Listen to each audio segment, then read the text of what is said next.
Hello and welcome to episode 82 of Prosperity by the Pine. I'm your host, Brice Carter, certified financial planner, chartered financial consultant, certified investment management analyst, and self-proclaimed millennial money expert. This is a podcast where we talk about money, investing, business, and life success, all while having a cold beer. Cold beer of the week comes from New Holland Brewing. It is their Passion Blaster Rose Ale.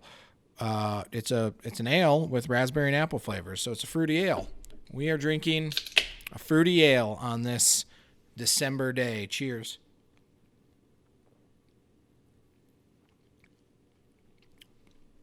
Woo! It is as described. A little bit tart on that, but not bad at all. I'd give it a drink. This week's episode 82, the case for index funds. Okay. So I'm going to drop some knowledge on you, and I hope you guys are ready to go along for the ride. So here's the thing. Is that there is this almost allure of Wall Street and investors and financial advisors and the talking heads on CNBC, and everybody kind of listens to them as if they all have this magic 8-ball, as if they know what's going to happen next and they can pick and time and move the markets. And that's really not very accurate. So there is a tremendous amount of academic research out there indicating that active managers, those are people that are in the role of trying to pick and choose different stocks or bonds, underperform their benchmark. Now, their benchmark would be something like the S&P 500. The S&P 500, for simplicity's sake, is basically the 500 largest companies in the U.S. Now, they have some filters for liquidity of the companies, certain number of shares that are allowed to be traded, et cetera, but the S&P 500 is basically the largest 500 companies in the U.S. So this research basically comes to the conclusion that markets are efficient, which that means is that all known information, relatively public, readily available public information is accounted for and perfectly priced into the markets. And therefore, as you try and get an advantage over other market participants, you're very unlikely to do so because all the factors are already known. And so once you factor in the cost of trying to beat other managers, because you're not playing, not playing against ping pong against the table here, right? You're playing against somebody else that is also trying to beat you in the market. So you have smart managers that are educated, that know finance, that know stocks, that know investing, and they're all trying to beat each other, right? And then you have individuals, retail investors, as they call them, that are participating and just want to go along for the ride to improve their lives, improve their financial position, and improve their retirement outlook, right?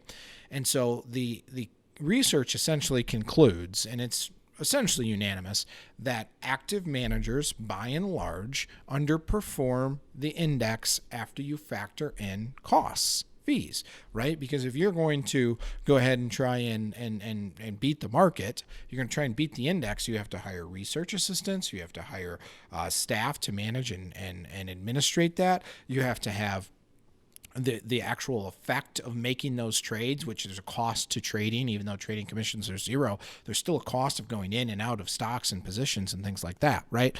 So active managers, more or less, are saying that we're not only going to beat the market, but we're going to beat the market after our costs, which has been done and can be done, but is extremely difficult. And statistically, the odds of somebody that has done it in the past continuing to do it is very, very low. Right.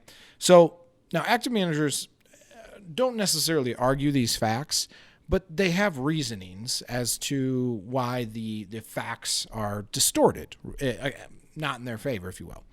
So the counter argument goes something like this. Benchmarks are not an apple-to-apple comparison.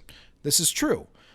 So if you are let's say you're a balanced manager, right? And your balanced fund targets investing 50% in stocks and 50% in bonds, and you're being compared against a balanced index that is 60% stocks and 40% bonds, you are going to underperform over the long term because you own a lower percentage of stocks. Now, that might be your investment thesis, investment philosophy. You're designed to be a little bit lower risk, a little slower growth fund. And so to compare you to a more aggressive fund is not necessarily fair. I will give them that argument. In many cases, though, you'll see a manager pick their benchmark, and if they're still underperforming, then it's like, okay, well, yeah, but you picked your benchmark. So, like, if I'm going to bet on myself in a race, I'm probably not going to pick that I'm going to beat a horse. I might beat that I can beat a pick that I can beat a turtle in a race, right? But I'm not going to pick an animal that I know I'm going to lose against. And that's essentially if a manager is going to go ahead and take less risk than their benchmark, they're picking a benchmark that is going to outperform them over the long term, right? The other arguments. So we have active managers do better on the downside. We're going to get to this in a minute because this would be the year to prove your poison, right? So if active managers do better when the markets are crashing, then they should have been all just, woo, we're doing great in February and March, right? Because they're moving to be better at the downside. I think that there is maybe some truth to that, but I don't know that it's enough to outweigh the benefits of perhaps indexing. Now, so if this is the year that indexing should, or active managers should really shine versus index investing, we should see that in the numbers. Now, there's this really, really great active report that you see that the S&P 500 Dow Jones Company, and that's what they're called, does it. And they call it the SPIVA report, the S&P versus active managers. So S&P versus active managers, they do this on an annual basis, and they also update it semi-annually, which is halfway through the year. So the last numbers are as of June. So this is what I wanted to give everybody, kind of the idea, and this is my case for index funds. I'm going to take a quick beer break here with this delicious, fresh, tropic, satisfying 6% alcohol by volume ale.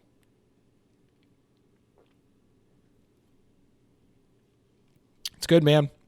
It's a little tart. It's more like a candy than a beer, but it's good. So this is the percentage of large cap funds that have underperformed the S&P 500 over the last 5, 3, and 1 years. So underperformers, okay? Now, like I said, we should see better numbers on the 1 year than we do on the 5 year, right? Because if they're going to do better on underperformance. Okay, so let's see. So 1 year, 63% have underperformed. Over the last 3, and this is the period ending June 30th, 2020. Over the last 3 years, 71% have underperformed. And over the last 5 years, a whopping 77.97, we'll call it 78% have underperformed over the last 5 years. That is large cap funds to the S&P 500. So that is a comparable index situation, right? That's apples to apples.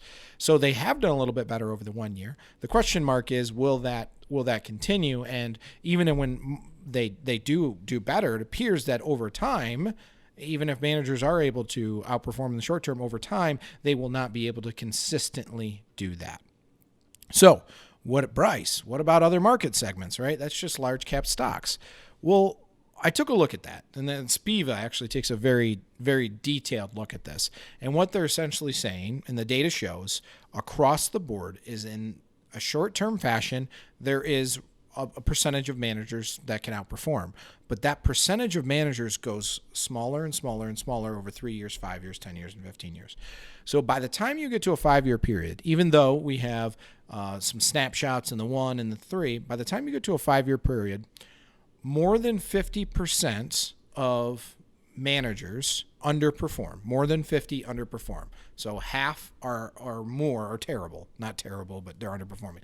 So more than half underperform on a 5-year period in all but 3 categories that this particular report shows. And they have, I'm going to ballpark it and say about 20 categories on here. Those 3 categories are mid-cap growth, small-cap growth, and REITs, United States Real Estate Investment Trusts. So in 17 out of 20 categories, more than 50%, and in some it's dramatic, 78%, 80% underperform the benchmarks. And so the idea that you can, all right, this is what you have to do, is you have to pick the manager that's going to outperform, and then that manager has to outperform. So you're double duty in it, right? If you're trying to pick active funds, you're basically saying, not only do I believe active funds can outperform, I believe I can be the one that can pick the active funds that are going to outperform. So you're going to take of the large cap 500, right? You're going to be the one that's going to pick the 22% that can beat the benchmark. You're willing to pay the higher fees. You're willing to push your chips into that barrel that you're going to say, I can be the one that can pick that. And I think there are certain segments of the market where it may make sense. I think there's an argument to downside protection. But this is what I will say is, by and large, for the vast majority of investors, using simple index funds that just buy the index and using a variety of indexes, large indexes, mid indexes, small indexes, emerging market indexes, international, bonds, so on and so forth. I didn't even get into fixed income on this, which is bonds. Bond active managers in many cases are not doing so hot either. They're doing really, really poorly compared to the indexes as well. So what I think you're better off doing is just using the indexes as lower fee. You know you're going to get the average, and if you buy and you stay in, you're going to outperform the average, because the average person, the average investor, makes behavioral mistakes that gets in and out and in and out. So as long as you can go along for the ride, stay in it, stay disciplined, stay with the plan, you're going to be an outperforming investor. So yes, you might be settling for average in your funds, but your overall performance is going to be better because you're staying with a disciplined strategy. Not to disparage all active managers, because I think some fill a vital role and I think some can outperform. But I think statistically speaking, let's put the facts at play and say clearly 78% of U.S. large cap funds underperform. So, and here's the other counter argument that I'm going to make to this, is if you think as an individual investor you can pick and choose different stocks and outperform managers, I think that's wishful thinking. I mean, these are not dumb people that are running these funds. You don't become a mutual fund manager, an ETF manager, by being uneducated, right? So I think it's difficult. I think some of the other things I've talked about throughout my podcast about having a strategy, willing to own stocks for super long periods of time, buying businesses, not trading stocks, limiting the percentage that you own in any one given stock, et cetera, et cetera. I think those things can put odds more in your favor, but it doesn't mean that you're going to be able to out-trade the mutual fund managers. By and large, for the majority of most investors' net worth should be in probably index funds, low cost, and well-diversified. That's going to do it for this week's episode of Prosperity by the Pint. I hope you enjoyed. Cheers, and don't forget to subscribe. Spotify, YouTube, Facebook, wherever you listen. That's where we are. Cheers. The topics that I discuss in this podcast are meant to be general information and educational only. I'm not giving you specific advice because I don't know you personally. In order to give you specific advice, you should work with an advisor, someone that can learn your specific situation and give you advice that applies to you. If I talk about a specific security, please keep in mind I'm not recommending that security. And don't forget, investing involves risk. When you invest, there's always the possibility of losing capital, which is why you should consult with a qualified, licensed financial advisor prior to investing.